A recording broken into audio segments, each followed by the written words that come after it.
Hello, folks. Welcome to Kudlow. I'm Larry Kudlow. Nobody puts out the economic growth message better than Donald Trump. Nobody. Last night, in his interview with Sean Hannity, he was asked about the Biden accusation that if elected, he would be a dictator. Without batting an eye, Mr. Trump comes right back and says, OK, on day one, I will dictate that we close the border. And then we will launch Drill Baby Drill and unleash America's great oil and gas resources, which will power the economy forward. He calls it liquid gold. Who else would think of a catchy phrase like that? Anyway, take a listen to it all. We're going to close the border. Day one, the border gets closed. And day 1.5, we drill. You know, we drill, baby, drill. Drill, drill, drill. And probably on day 2, we'll get rid of this ridiculous electric car mandate. All right, terrific stuff. And then he goes on to say, quote, we gave you the big tax cuts so everybody had incentive and everybody was happy and everybody was working. Now, this is music to my ears. In fact, what Mr. Trump did was link economic growth with the value of work, and that equals happiness. And that is exactly right. When you look at today's polls, over and over you see how unhappy Americans are, how fearful of the future they are, and that there's no confidence. But President Trump did it once to promote growth and peace and security and confidence in the future. And having done it once, he's saying he can do it again, even better than the first time.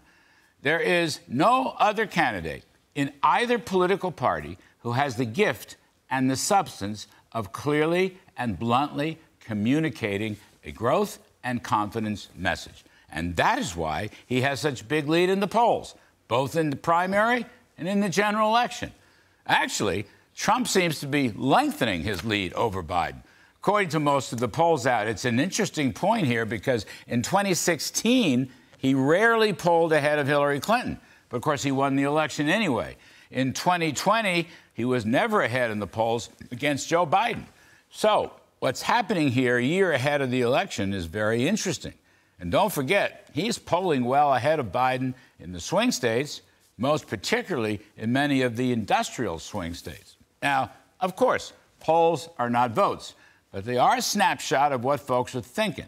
And Mr. Trump's polls are something of a phenomenon. And Democrats are in denial about this phenomenon, but I think they ought to take it seriously. I mean, Biden's messaging on Bidenomics has been a complete failure. And now the Democrats are erasing the word Bidenomics because prices are still too high, real wages are falling, the economy looks shaky, people are sick of socialist Green New Deal mandates like electric vehicles being jammed down their throats. This is a point Trump made several times in the Hannity interview. Americans like choices, not mandates. But the socialist central planners in the Biden administration are trying to tell folks how to think, where to live, what to buy, et cetera, et cetera.